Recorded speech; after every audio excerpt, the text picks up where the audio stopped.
So, Mr. President, President of Nigeria set up this Presidential Task Force Committee to review our tax law and fiscal landscape. They've worked for over 1 year, and the output of their work is what it is before the distinguished senator as the 4th tax bill. Here with me today is Mr. Taiwo Oyedele, the chairman, Presidential Task Force on this committee that Mr. President set up. And with your permission and the time, I will just yield to him to lead us through the introduction and the item on the bills, and we'll be here to answer questions. So I so invite Mr. Taiwo Oyedele. Thank you, sir.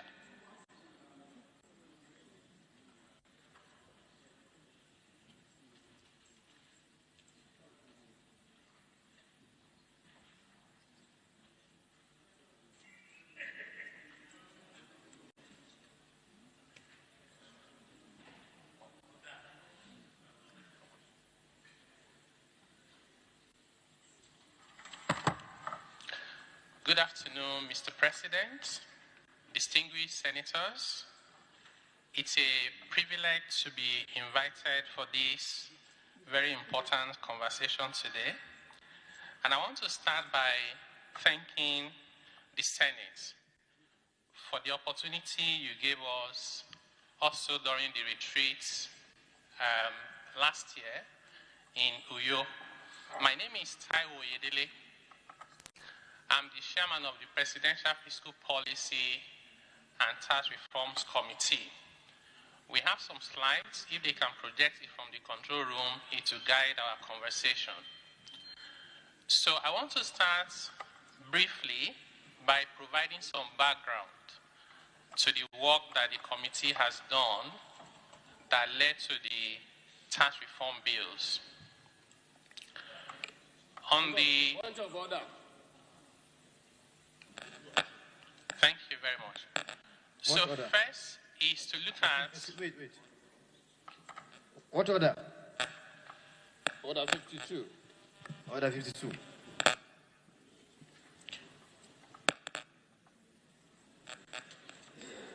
And Mr. President, my name is Senator Alindume. I represent Borno South. I'm not here as Senator Ndume. I'm senator. And the rules of debate, 52(7) says, it shall be out of order to use offensive and insulting language. You called what I just mentioned on the point of order that I raised, you sitting there to say it's rhetorics. I think it's very unfortunate, and you should apologize.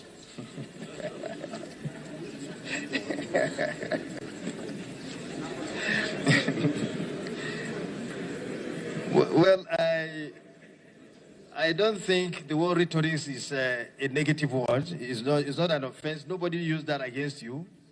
In the context it was used, it wasn't used against you. It was a general statement. I therefore rule out of order. Continue.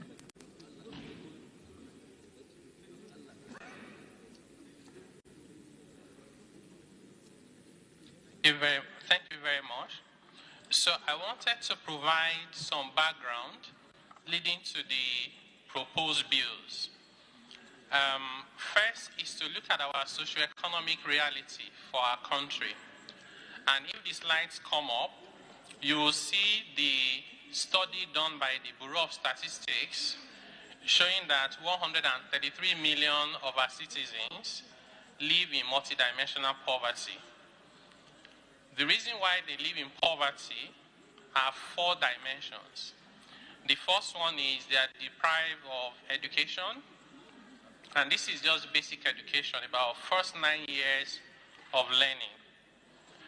They are deprived of access to health, including nutrition, food security, and time to health care. They are also deprived of living standards, basic things like safe drinking water, They do not have access to sanitation as well as water reliability. The fourth dimension of poverty that our people are having to deal with is around underemployment, unemployment, and insecurity. Our economy has not been growing well enough. Over the past 10 years, our growth rate on the average has been under 2%, below our population growth rate. And this means that more people get into poverty every day than the previous day. Our inflation is very high, so is unemployment. Government revenue is very low, and public debt is rising, as well as the cost of servicing the debts. Investment in our country is declining. In the whole of Q2 of 2024, we only attracted about $29 million in foreign direct investments. Senator Wadada, Senator Pasui, Senator Sani Musa, take your seats.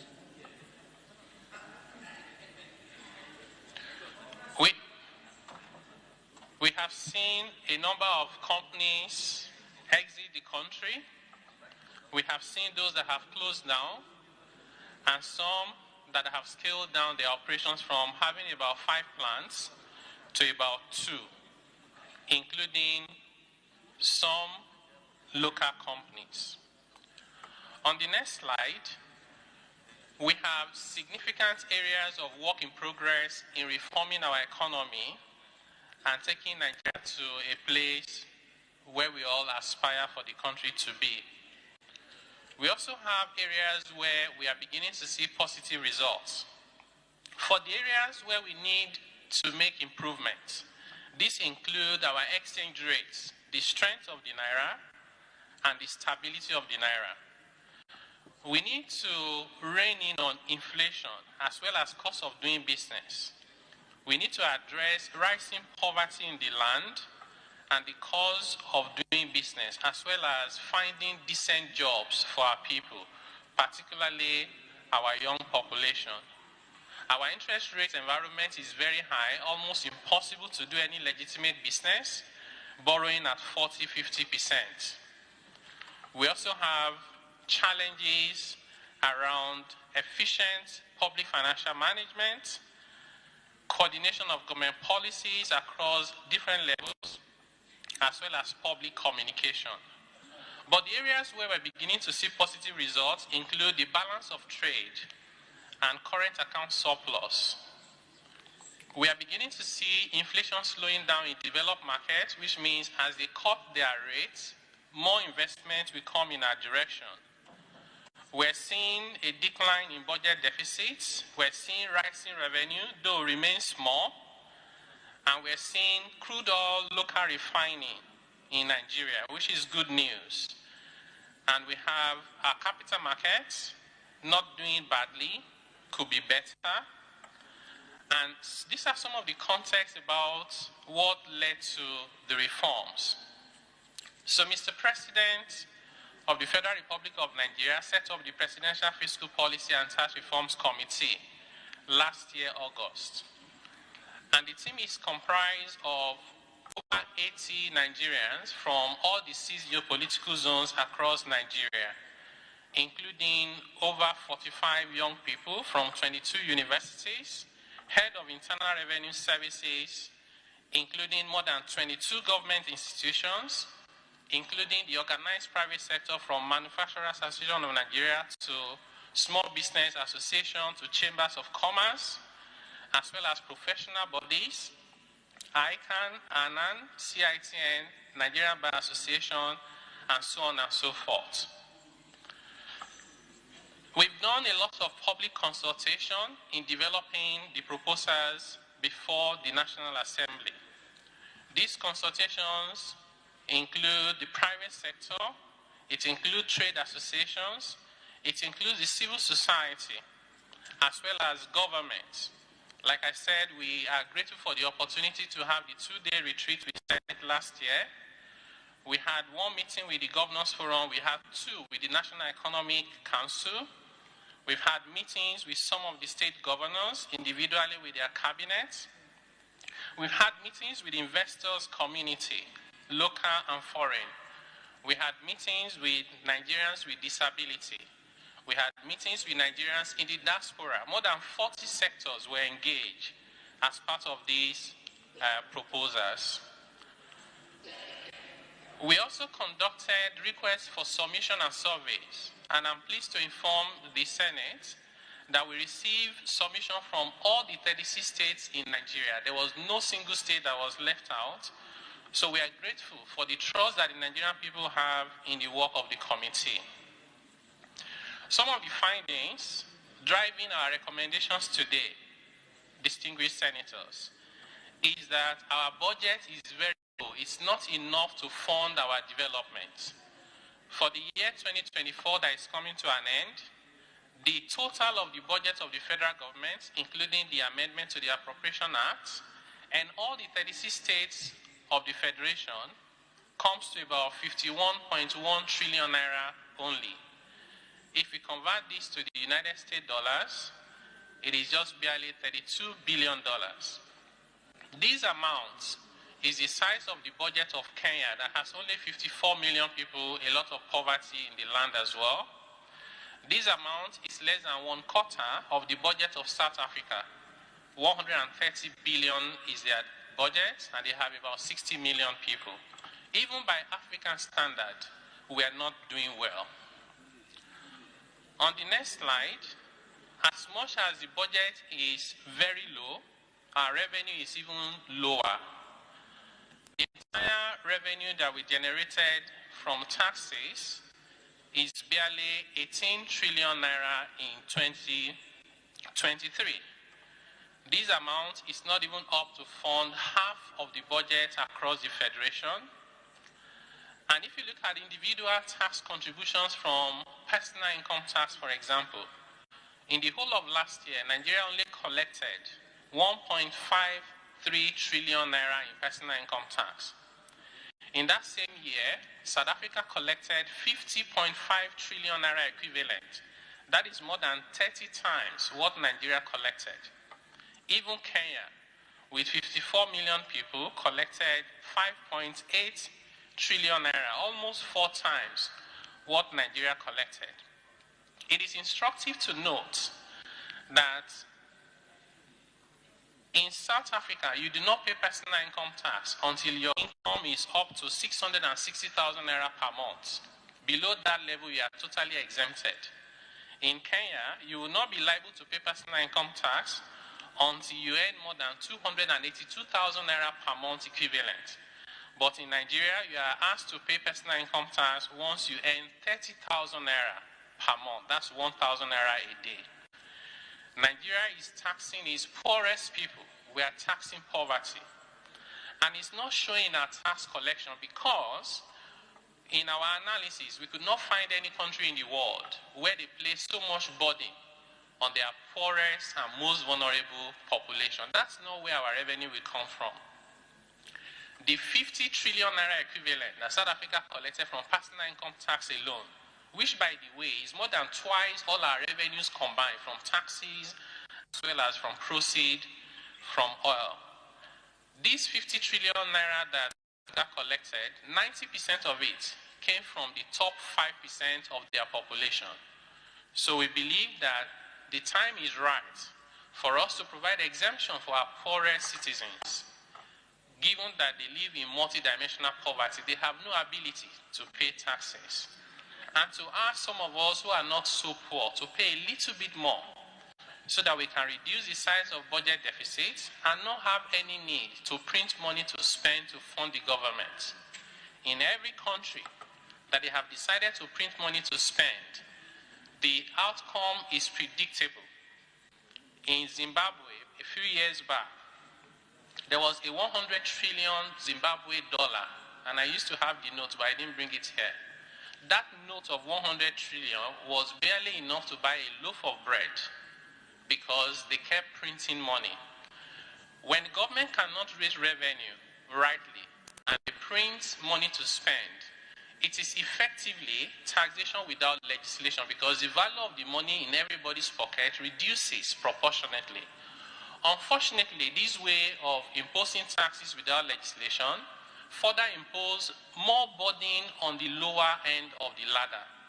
And these will promote inequality and further fuel insecurity because of the social tension, hopelessness, and not caring for our people enough.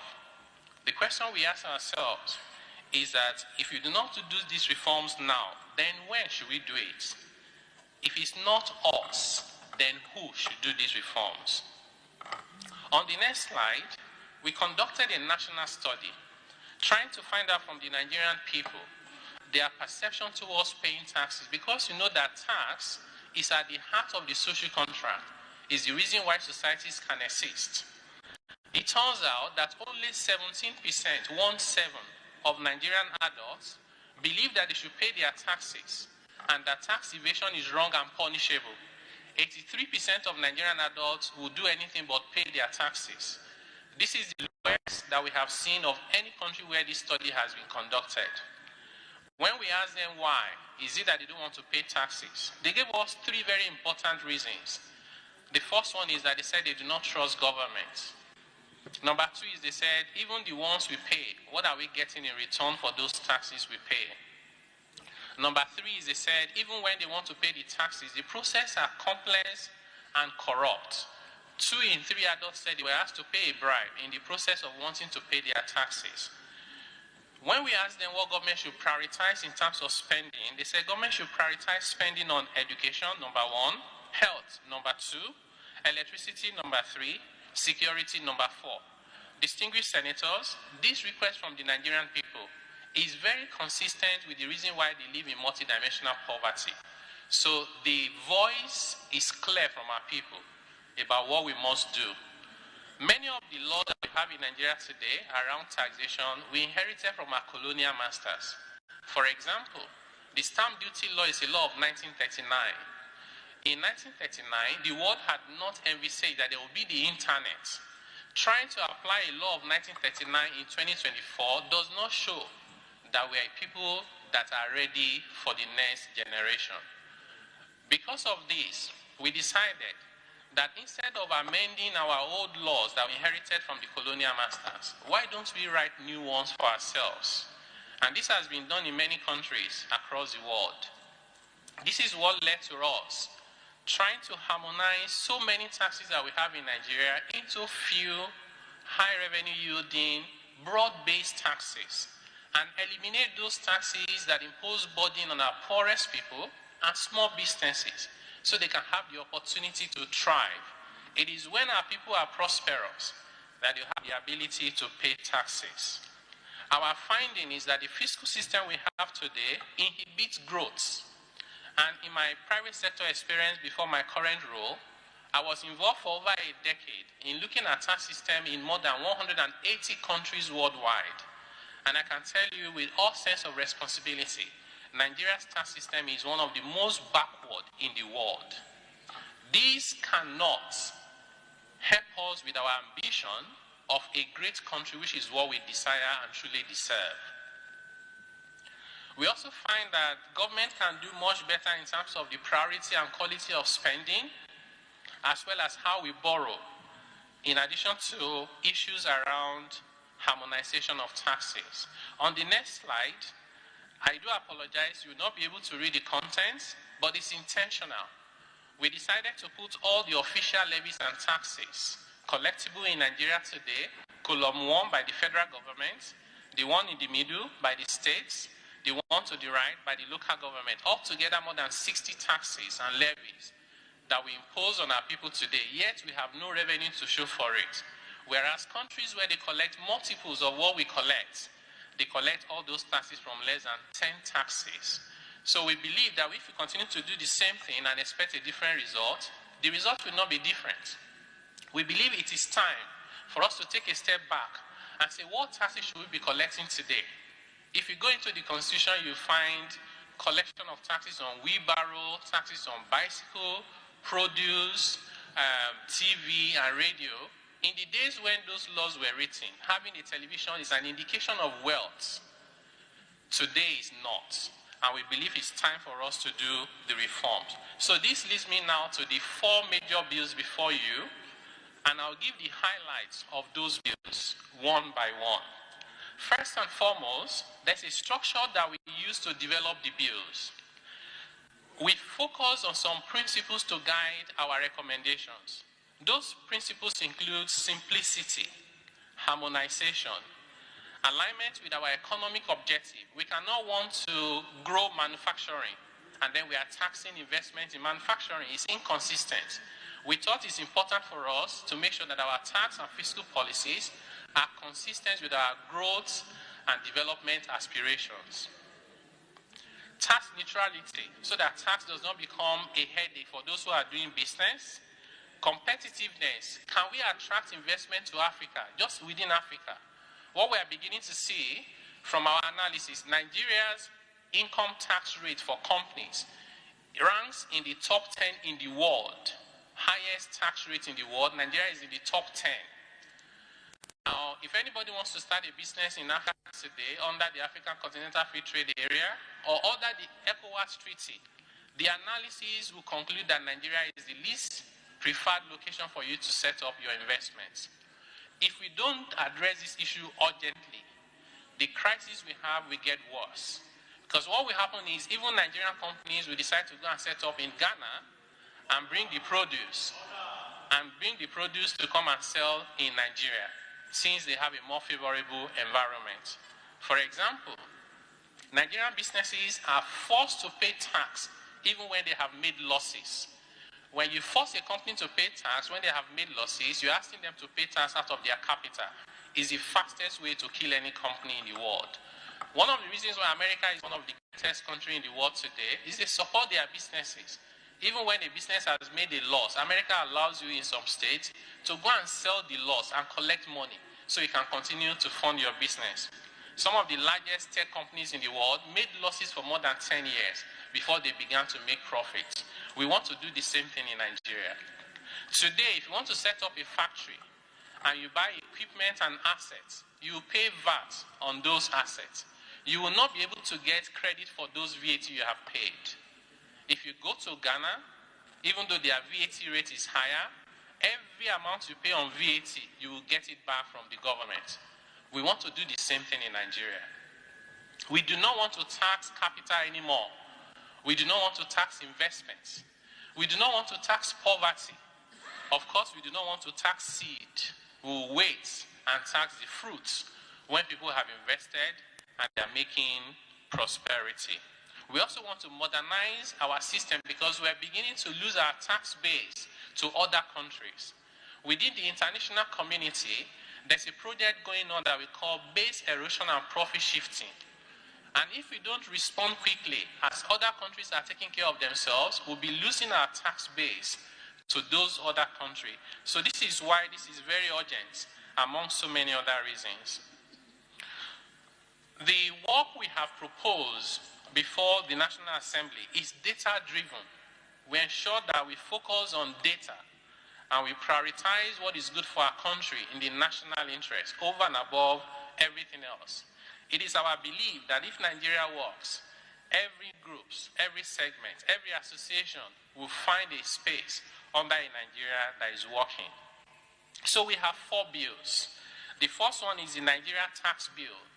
The Nigeria Tax Bill brings all the major taxes in Nigeria together in one piece of legislation once it's enacted. It will cover things like companies' income tax, personal income tax, capital gains tax, value-added tax, excise duties tax, stamp duties. The idea is, why do we have to repeat things in different laws? And it's difficult for the taxpayer to find out what they should pay. It's already hard to pay taxes. It should not be harder trying to find out the taxes you need to pay. Our belief is bringing these taxes together in one piece of legislation, write it in simple language that people can understand, will help us significantly. The second bill, before I go into some of the provisions in the bills,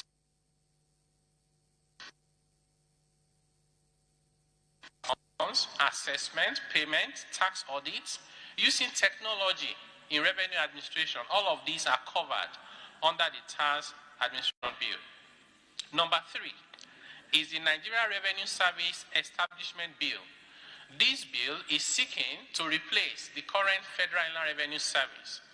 More major reason is because the Federal Inland Revenue Service is not the revenue agency of the federal government. So the name that we have for FRS today is inconsistent with its mandate. The taxes that the FRS collects are shared. So we believe that a better name for the FRS will be the Nigeria Revenue Service. But beyond a name change, we also believe that the FRS needs to be able to connect with other agencies of government collecting revenue so that taxpayers will not have the opportunity to explore loopholes because of information asymmetry. For example, if I import goods and I need to pay duties, I have a selfish interest to under-declare the goods so that I do not pay the right amount of duties. On the other hand, when I'm submitting my returns to the FRS, I have another interest to overstate my expenses so I can reduce my profit and not pay taxes. This is happening in Nigeria today, and sometimes we never find out. If we do, it takes years. We're saying, why can't we connect all the systems together? Why can't we even connect the system at the center with the subnational? In the United States of America that we like to refer to for a good federalism or federation, if you file, by the way, in the US, you pay federal income tax and you also pay state income tax.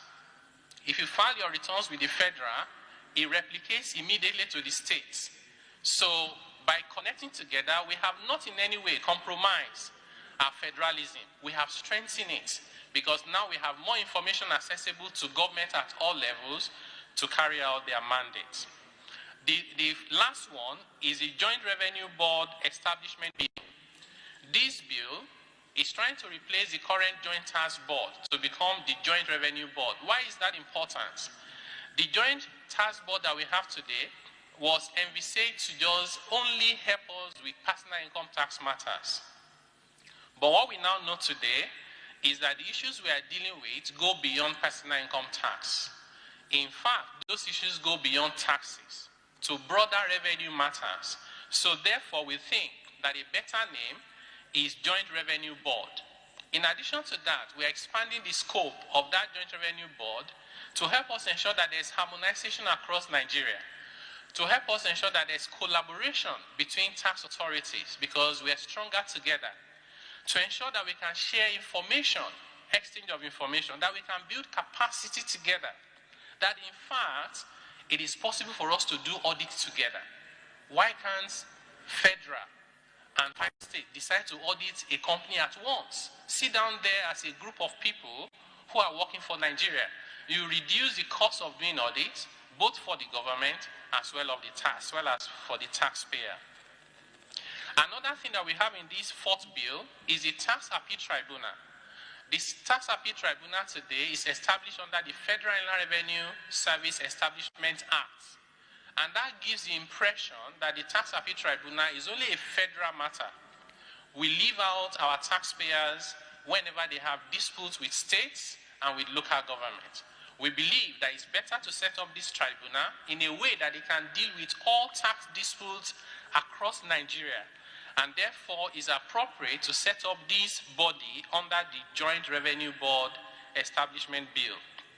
The third very important element of this fourth bill is the setting up of the Tax Ombudsman Office.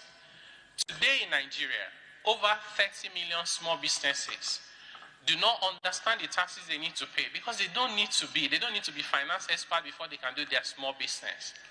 They do not have the resources and the means to hire accountants and lawyers or tax consultants. Therefore, when they are faced with tax assessment from the tax authorities, they are left out in the cold. They have only two options. One option is to fight, a fight that they can never win. The second one is to negotiate. And sometimes when they negotiate, they are made to pay taxes under the table. They are meant to pay more than they're supposed to pay. There's nobody to protect them. We believe that setting up the Office of the Tax Ombudsman will provide the opportunity for us to protect our taxpayers, particularly small businesses and vulnerable taxpayers. As a result of following what I've just given as overview of all the 4 bills, I will quickly go to each of them without wasting your time, because I do understand how precious your time is, and we remain very grateful for this opportunity. The first and the major bill is the Nigerian tax bill. By the way, these bills have more than 200 proposals trying to reform different aspects of our tax system and our economy, so that Nigeria can begin the journey towards greatness that we believe that every Nigerian truly deserves. So this Nigerian tax bill is the major bill of the 4 that has all the major taxes in Nigeria. It has 9 chapters and it has schedules. So I will take some of the important provisions of this bill very quickly. The first one is to eliminate the minimum tax that we impose on companies when they have made losses. This is not right, and we cannot continue to do that to our businesses. The other thing is that because globally every country is trying to protect their base, we are proposing in the bills before you a 15% effective tax rate on profit. This time around is on profit, so we cannot be said to be taxing capital. And this is what many countries in the world are currently doing. If any company is able to find their ways, muzzle their ways to get laws passed in their favor or policies in their favor, and they pay almost next to nothing in taxes, and it's a big company with turnover of at least 20 billion naira in a year, or a multinational, they will be asked to pay at least 15% of their profits to the government, so that they do not extract all the profit from Nigeria without paying their fair share. The second one is, today, we have a lot of our young people with knowledge in technology, and we speak good English more than many countries around the world. But Nigeria can barely boast of up to $100 million a year that our people earn by working remotely for multinationals across the world. In the Philippines, in 2023, they earn $35 billion from this. India is the leader in the world. They made over $200 billion. Nigeria did not even make $100 million. When we looked at it, it turns out that the major impediment why multinational companies and international companies will not hire Nigerians to work for them is down to our tax laws and regulations. One of it is that if you hire a Nigerian, it doesn't matter where you are in the world, whether you have been to Nigeria or not, that individual will pay tax, which is okay. But even you that hired them, you must come to Nigeria and pay tax. So those companies are going to be asking them, what's so special about the Nigerians when I can hire Kenyans, South Africans, Filipinos, and Indians? So we thought it's important to address this problem so that we can get jobs for our young people. Imagine that today we have just 1 million Nigerians working remotely in the international value chain, earning just $1,000 per month. Those people will not only get themselves out of poverty, they will lift their families out of poverty. It will bring foreign exchange to Nigeria that will help us strengthen the naira. And government will collect taxes from those income that they earn. Whichever way you look at it, it's a win-win for our economy and our people, particularly our young people. Another very important proposal is that VAT today is charged on investments, VAT is charged on capital, and VAT is charged on basic consumption. We believe that we should allow businesses to operate with minimal costs, because if we reduce the cost of doing business, we have more businesses. When we have more businesses, we create more employment. When you create more employment, you reduce poverty. And by the way, those people will pay personal income tax, they will consume and pay VAT. So whatever we are losing by way of tax, if anything, will make multiples of those from the economic activities that will be generated. We are proposing that companies will be allowed to claim input credit for any amount they spend on VAT for their investments and capital. We are also proposing that the company's income tax rate in Nigeria be reduced from 30% to 25% over the next 2 years. Like I said before, we currently rank top 10 highest tax burden for companies in the world. The logic for many countries is to bring down company income tax rate to be very low to attract investments And when you do come, they now collect personal income tax from your staff, they collect VAT, and that works. In the OECD, the average income tax rate, company income tax rate, is even under 20%. So we need to do the same thing for our country. We also, like I showed you earlier on, we have more than 60 official taxes and levies. Unofficially, those taxes and levies are more than 200. We believe it's time to address that problem. One of the ways we are proposing to address that problem is we have too many earmarked taxes.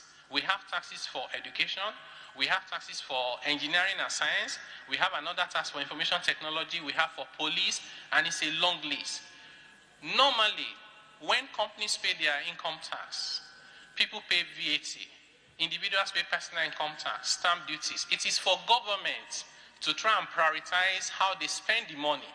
It is not right to then introduce new taxes for every area we want to develop. At the end of the 9th National Assembly, one of the exercises we did was we went through all the bills that were concluded at the end of the 9th National Assembly. There were over 250. We found 40 bills with levies and taxes here and there that have not been passed. This is a real danger to our economy because once we keep passing these taxes and the amount of tax you need to pay exceed 100%, nobody doing legitimate business will continue anymore. We will only have criminals doing business because they will just ignore the taxes you ask them to pay. They won't pay anyway. And when the auditors show up, they'll settle themselves. We don't want to build a country that reward criminality and punish people who want to do the right thing. We also believe that, and in that regard, we are proposing a single tax that we call development levy of 4%. Once a company has paid that amount, let it be shared to the agency that we believe, based on the National Assembly's approval, should benefit. And that over time, those agencies should present their budget to the National Assembly for appropriation. Let companies and businesses just pay the major taxes. Let government decide how to spend the money. We also believe that we should review incentives because we've seen a lot of abuse. We lose trillions of naira, and the National Assembly has raised these issues many times. We lose a lot of money to abusive incentives, to subjective incentives that are not available to everyone. Apart from the money that we lose, we also create distortion in the economy such that if I have access and I can get those incentives, I can outprice the other person who does not have access if I don't like their face. This again we believe is a matter we must correct. Another proposal we have in this bill is the fact that we want Nigerian companies to become multinationals so that we stop panicking every time that there's a problem with price of oil or volume. We believe that we can have multinationals in Nigeria today that will bring billions of dollars back from the money they earn globally. But our framework in Nigeria today does not encourage that. It's almost impossible. One of the proposals we have in the bill before you is to allow Nigerian companies that have operations abroad to get unilateral tax relief if they earn income abroad and they pay tax on it. And they are bringing it back to Nigeria and there's another tax on it. We should give them credit for the tax that they have paid abroad. This is what countries that want to attract headquarters companies to their jurisdiction, this is one of the things they have to do. And I believe that Nigeria is ripe to be that center, that destination, that choice location in Africa, first and foremost, for investment. If any company wants to invest in Africa, they will normally think about Nigeria first. While I was in the private sector, I advised many multinationals, local companies, and small businesses. 9 out of 10 times, when they ask questions about, I've also answered questions about a company that want to set up car manufacturing, one of the largest in the world, that eventually went to another country. When they ask you the basic questions and you answer them, they usually don't come back, and it's because the numbers don't add up. So beyond our aspiration to be a great country, beyond the population that we have, we must have the right framework and environment that is conducive for investment. Another proposal we have is that we looked at what Nigerians consume. You know, the multidimensional poverty index that we started with. we said health, food, we said education, we said living standard. It turns out that most of these consumption that people need for survival carry tax in Nigeria today, VAT. We believe that it is time for us to remove VAT from this essential consumption. Nobody should have to think about making a choice between eating bread or gari because of the VAT. So our proposal is that food should no longer carry VAT. Our proposal is that education should not carry VAT, whether it's hidden or revealed VAT. Our proposal is that education and health should not carry VAT. Transportation, of course, if you hire a car, you pay the VAT. But if you enter public transportation, you should not have to pay VAT because you need that for your survival, going back and forth. The same thing with accommodation. Let people be able to put the roof over their head. So when we looked at the Consumer Purchasing Index by the Bureau of Statistics, all the consumption in Nigeria are classified into 12 categories. These very essential consumptions, they constitute 82% of where our people spend their money, particularly the low-income earners. We have proposed in the bill before you to remove the VAT on these essential items.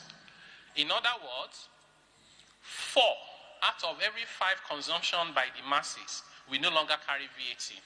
Only 1 we carry VAT. And that one that is carrying VAT is not the most basic things, which means people at the high income end are the ones who tend to spend a lot of money on those things. While we are not saying they should not spend money to enjoy their lives, we're saying they should please give us a little for us to fund government. Then, we also believe that we should allow businesses to restructure their organization. So there are people who start businesses accidentally. They cannot find a job, they start selling something before they know it. Before you know it, you have 5 companies and they're operating inefficiently. What you see everywhere in the world is, at a point, you reorganize your business to become efficient. Today, our tax laws come in the way of you restructuring your business to be efficient. It's almost like a crime for you to want to restructure your businesses to be efficient. We believe we must address that. Allow businesses to operate efficiently. The more efficient they are, the more value they can create. The more value they create, the more taxes they can pay to the government. And last but not the least of the important highlight on this Nigerian tax bill is that our small businesses are overburdened with taxes. They have to do PAYE, they have to do VAT, they have to do withholding tax, companies income tax, and endless amount of levies and charges, particularly at the local government level. We believe that it is time for us to create a threshold that is high enough to protect these small businesses. Our proposal before the National Assembly is that any business that earns 50 million naira a year or less should not be asked to carry the burden of taxes here and there. Because our data shows that out of the informal sector and small businesses, SMEs, only about 3% of them are capable of carrying the tax burden. And this 3%, if we do it well, is in fact more than the number of people that are active in the tax system today. In other words, we are attempting to tax everyone, yet we are not making progress. What other countries do is to target their top end, who have the ability to pay, put all your effort on them, and you begin to see the result that is transformational in terms of your revenue. So we also have this proposal before you to protect our small businesses. On the next slide is the analysis I just spoke to in terms of how we identify the essential consumption by the Nigerian people. For example, the average household in Nigeria today spend 52% of their income just to eat. The lower you go down the ladder, the higher that percentage is. So we do not think that anybody should have to suffer hunger because of taxes. So I'll leave that slide and speak to an issue that has been very, very hotly debated since these bills have been presented to the National Assembly. And that is to do with the revenue sharing formula for VAT. And if you permit me, I'll spend a minute or two just to give some background. In 1986, the military introduced the sales tax decree, and it was collected by states across Nigeria. 5 years, they did not make progress. In 1991, the military set up a committee and asked the committee, help us look at why is this sales tax not working? Should we be considering value-added tax? Because at that time, more than 100 countries in the world had introduced VAT, and they were very successful. So this committee came up with a finding and advised the government that VAT is a better tax than sales tax. Sales tax creates what we call cascading effect. Every stage that you go through in producing, the sales tax will pile up. So that when you are done, then product is too expensive. So VAT is a better tax. But the committee advised that if you must implement VAT, it should be implemented centrally, but the money should be shared to the sub-national, with federal keeping the cost of managing that tax. In 1993, the military introduced the value-added tax decree.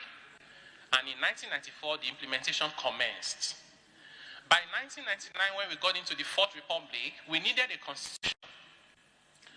If you read the Constitution of 1999 and 1979, they have a lot of similarities.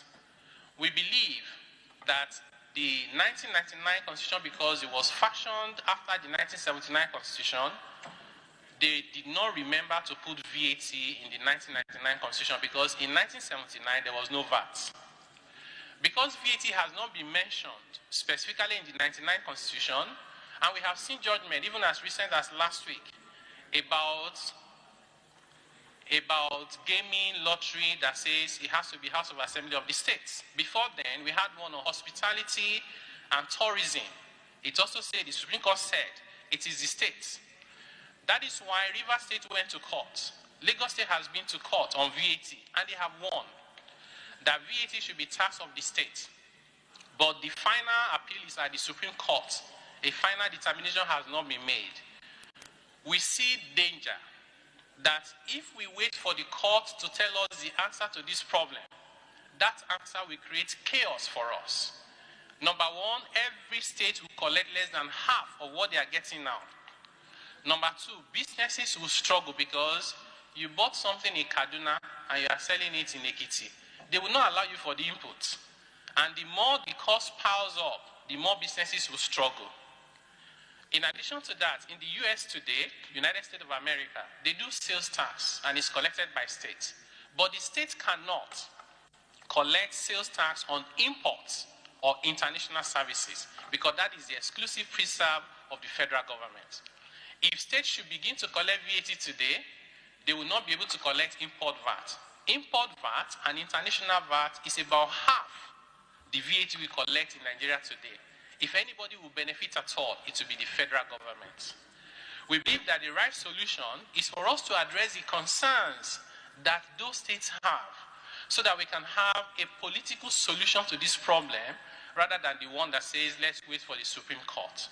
Therefore, we looked at the current formula for sharing VAT, and it says, federal government should take 15%, the state should take 50%, and local government should take 35%. That is the vertical distribution. But amongst the states, which is the horizontal distribution, it says at least 20% of the VAT revenue should be on derivation. The derivation for VAT is not the same thing as derivation for oil and gas. Every single state in Nigeria has derivation of VAT. When a state awards contract for their infrastructure, there's VAT, that's derivation. When any business there invoices for goods, that's derivation. But that derivation today is lopsided in favor of Lagos State because Lagos State is where the head offices of major companies in Nigeria are located. Today, VAT is attributed to the state where the VAT is paid to the government. For example, the largest VAT payer in Nigeria is MTN, followed by Dangote. When MTN remits VAT in Lagos, they are remitting VAT on all the calls that are made in Nigeria. Why is that credit given to only Lagos State? We believe that's lopsided. If Dangote sends cement across Nigeria to their distributors, Dangote's head office is in Lagos. They will pay the VAT in Lagos. All the VAT on Dangote cement, Bua cement, Lafarge cement are credited to Lagos. We said number one problem we must solve is to correct this lopsidedness of how VAT is attributed to states. Our proposal before you is that going forward, if we have your approval for the bills, every state will receive credit for the consumption within their territory. MTN will tell us these are the states where they made calls, and they can sell it from their masts. They have equipment. If I call here now, the call cannot go through until it connects. So they know where I am, I'm making a call. When Dangote does not sell one bag cement to retailers, they send it to their distributors. Their distributors have addresses that can be tracked to states. So Dangote can tell you, I've sold 10 million cement of bag of cement, and I sold 1 million in Kaduna, 10,000 in Ekiti. They can give you that information. So every state will get credit for the economic activities within their jurisdiction. We believe that once that correction has been done, we should then allow states to keep more of the economic activities that they have generated within their jurisdiction. One, because it is fair to do so. Number two, to discourage any state from going to the Supreme Court to get a judgment that they want to administer VAT on their own, which is not what we want. So this is the summary of the proposal we have that is creating a lot of debate, but we do appreciate those debates, but we believe and we appreciate and we are grateful for this opportunity to explain the reason for our proposal to the Nigerian people and, of course, to this distinguished Senate. I will take a few of the other important provisions in those bills that I haven't explained. One of it is personal income tax. One of it is personal income tax. And like I said in my opening remarks, today we are taxing people that earn 30,000 naira a month. That's 1,000 naira a day. How can anybody survive earning 30,000 naira a month? Even if they live alone, they will do transport, they will buy food, they will pay rent, they will pay electricity. They cannot survive. So we are proposing in the bill before you that anybody earning 800,000 naira per annum, including an extra 200,000 for rent, about 1 million a year, should not pay personal income tax. By the way, this threshold is not even the highest in Africa. It's still lower than many smaller African countries. But it's a good start for us to show that we are considerate of our poorest people. In addition to that, people who earn about 1 million, 1.5 million naira a month and less than that will see a reduction in their personal income tax bill, because it's hard for everybody. We need to protect even the low middle income earners. These proposals, if approved by the Senate, will reduce the tax on 90% of our workers, both in the private and the public sector.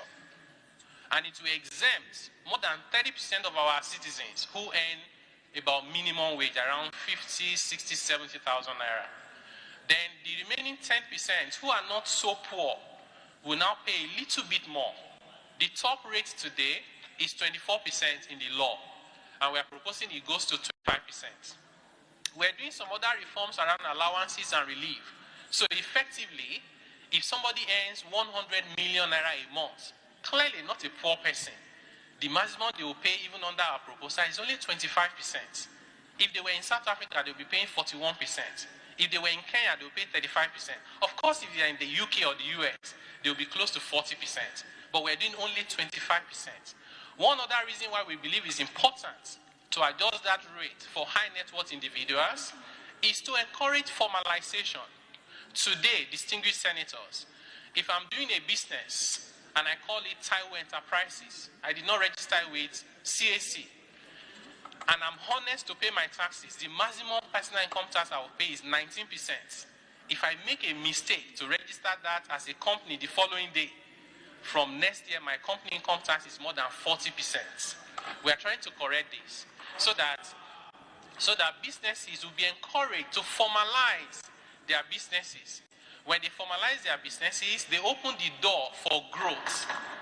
And then, because they grow, they pay taxes.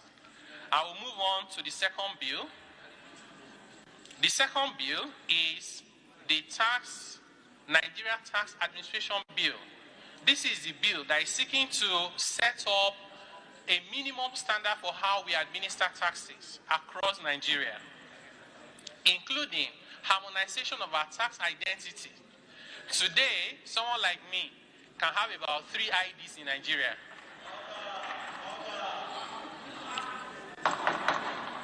So, please, can we listen to him in silence, please? Senator Malamodori. Okay, I'll round up now. Yes. Senator Malamodori, please take your seat. So for someone like me, I reside in Lagos, but I do most of my work. Take your seat. I do most of my work in the FCT, and I also have a number with Joint Tax Board. I have like 3 identities. So we're saying let's harmonize it. Let Nigerians have just one identity. Wait. Please, can we listen in silence, please? Everybody's interested in what he's saying. You can see people at the gallery. The gallery is full. Nigerians want to listen to him, want to hear what is happening, want to have a knowledge of what is going on here. Please, let's listen to him in silence. Yes, I'm almost done, maybe about 10 minutes, Mr. President. So we also, as part of this proposal for the Nigerian Tax Administration Bill, we are proposing that we use technology to administer taxes in a way that is efficient and to be able to connect intelligence across Nigeria, so that if there's anyone who is evading taxes, we can find out. And if there's anyone who is too poor to pay tax, we can exempt them. We also have provisions for exchange of information between and among tax authorities. We have proposals for tax refunds. So if companies have overpaid their taxes, we should allow them to get a refund so that they do not have to borrow at 30-40% to pay government instead of doing their businesses. The third bill is the Nigerian Revenue Service Establishment Bill. This bill, as I explained earlier on, is trying to make the FRS play its proper role as the revenue agency of the federation that collects money for the federation, and to then connect with other agencies as well as sub-national in terms of tax intelligence, use of technology, capacity building, and collaboration and exchange of information. The last bill is the Joint Revenue Board Establishment Bill. I already explained this bill. It's trying to reform the Joint Tax Board to play a bigger role. It's trying to set up the Tax Appeal Tribunal in a way that it can handle tax disputes across Nigeria. Of course, taxpayers have the right to appeal to the court if they are not happy with the decision of the Tax Appeal Tribunal, which the National Assembly has set up but under a different framework.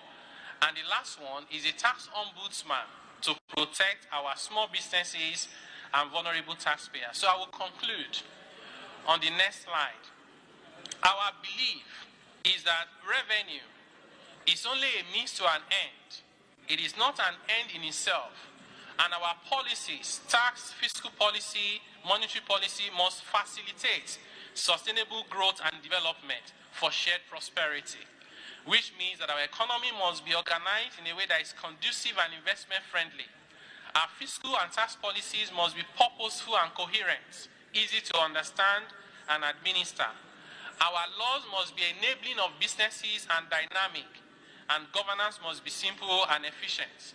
I'll conclude with our prayers to the distinguished Senate and the National Assembly.